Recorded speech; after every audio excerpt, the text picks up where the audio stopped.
अस्सलाम वालेकुम।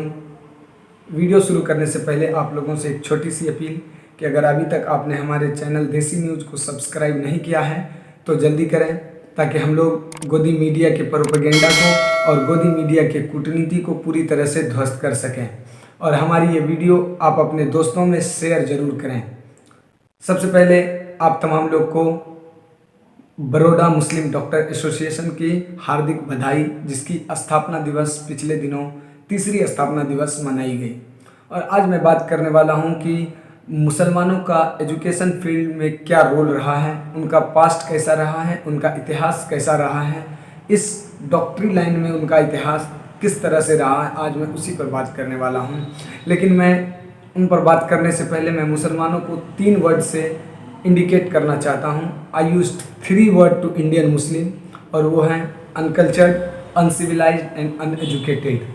हम अनकल्चर्ड हैं, अनएजुकेटेड हैं और अनसिविलाइज्ड हैं। और ये बात मैं जब कहता हूँ तो हमारे अपने लोग कहते हैं कि ये तुम कैसे कह सकते हो कि how Indian Muslims are uncultured, uncivilised and uneducated. मैंने कहा इसमें गलत क्या बात है। ये बात आप भी रख लीजिए कि Muslim are uncultured, uncivilised and uneducated, ताकि लोग आज हमें बोलेंगे कम से कम कल तो हम अनसिविलाइज्ड नहीं होंगे, कल तो हम अनएजुकेटेड का धब्बा हमारे सिर पर नहीं रहेगा। तो आज मैं इन्हीं पर खास बातचीत करने वाला हूँ। सबसे पहले मेरे पास यूएनएससी की रिपोर्ट है, मैं आपको बता दूं कि किस तरह से हमारा पास्ट रहा है। 9th सेंचुरी में एक डॉक्टर थे, उनका नाम है अजहर अवी, और उसे father of modern surgical tools भी कहा जाता है। आप लोग द हिंदू अखबार के यूएनएन रिपोर्ट से पूछ सकते हैं, आप लोग गूगल कर सकते हैं। उसे father of modern surgical tools कहा जाता है, और उन्होंने अपने हाथों से कम 200 मेडिकल टूल्स का इन्वेंट किया है। और वो अपनी किताब अल तशरीफ़ में ये लिखते हैं कि उन मॉडर्न सर्जिकल टूल्स का सबसे ज़्यादा इस्तेमाल आज के डॉक्टर्स कर रहे हैं। उन्होंने जो ईजाद की थी वो था catheter, knife, syringe, forceps, scalpel, स्केल्टर लाइट, शेड ऑफ। मैं यूएनएन की रिपोर्ट की बात कर रहा हूँ, आप लोग गूगल कर सकते हैं। और उनकी किताब भी है अल तशरीफ़, 30 वॉल्यूम्स की किताब है, आप लोग अमेजन से ख़रीद सकते हैं, आप लोग गूगल कर उसे पढ़ सकते हैं। और उन्होंने बताया है कि 200 से ज़्यादा सर्जिकल टूल्स का इन्वेंट उन्होंने किया, और जिसका इस्तेमाल आज के डॉक्टर कर रहे हैं।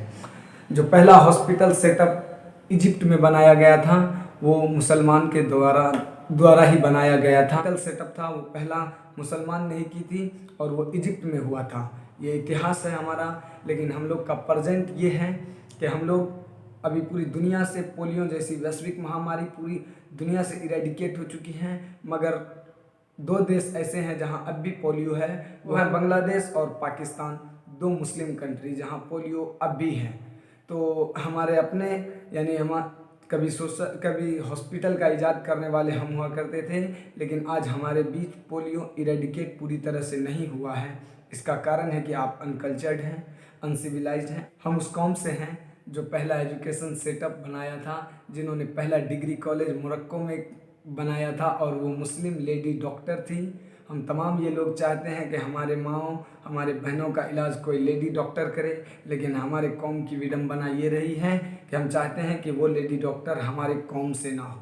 क्यों हमारे कौम से ना हो, हमारी मुस्लिम महिलाएं डॉक्टर क्यों ना हो?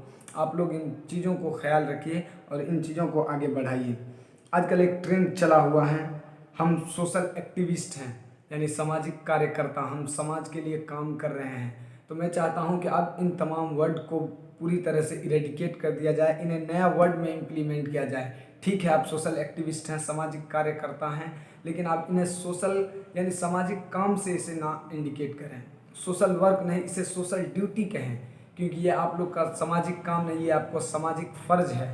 काम करना आपका सामाजिक फ़र्ज जिस दिन हो गया, उस दिन फ़र्ज को जताना आप बंद कर देंगे, और जो फ़र्ज करता है वो फ़र्ज जताया नहीं जाता। हम तमाम लोग ये चाहते हैं कि अगर हम लोग एक एक अपने घर में यतीम बच्चे को पाल लें तो हमें एनजीओज़ और यतीम खाने की ज़रूरत नहीं होगी।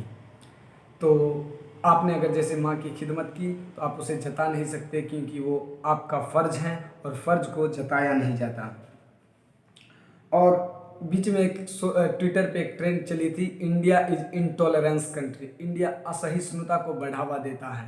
यानी असहिष्णुता के माने हिंदू के प्रति मुसलमानों की छवि अच्छी नहीं है, मुसलमानों के प्रति हिंदू की छवि नहीं है। तो मैंने कहा कि इन तमाम चीज़ों की जो है वो सॉल्यूशंस क्या है। तो लोगों ने बताया कि India should tolerate country, India को सहिष्णुता देश होना चाहिए। मैंने कहा नहीं, इसे वर्ड बदल देना चाहिए, India should not tolerate, India should acceptance. जिस दिन हम लोग की एक्सेप्टेंस बढ़ गई उस दिन ये तमाम विवाद अपने आप खत्म हो जाएगी। तो आप लोगों ने देखा कि कैसे वर्ड्स जो है हमारे इम्पोर्टेंट रोल प्ले करते हैं हमारे साइकोलॉजी को शेप करने के। तो इन वर्डों को कोशिश करिए बदलने का और ख़ुद को कोशिश करिए बदलने का।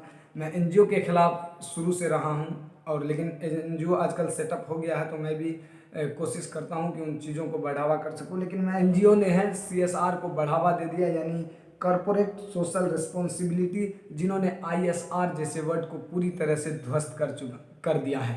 यानी इंडिविजुअल सोशल रिस्पॉन्सिबिलिटीज़ को पूरी तरह से ख़त्म कर दिया है, और वही लोग एनजीओज़ में अपनी पदवी संभालते हैं, अपना काम को अंजाम देते हैं।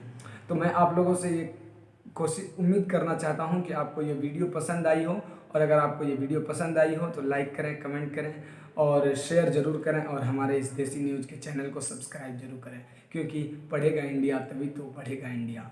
शुक्रिया, धन्यवाद। अगर आपको हमारे वीडियोस पसंद आए तो प्लीज़ लाइक करें, सब्सक्राइब करें और शेयर करें।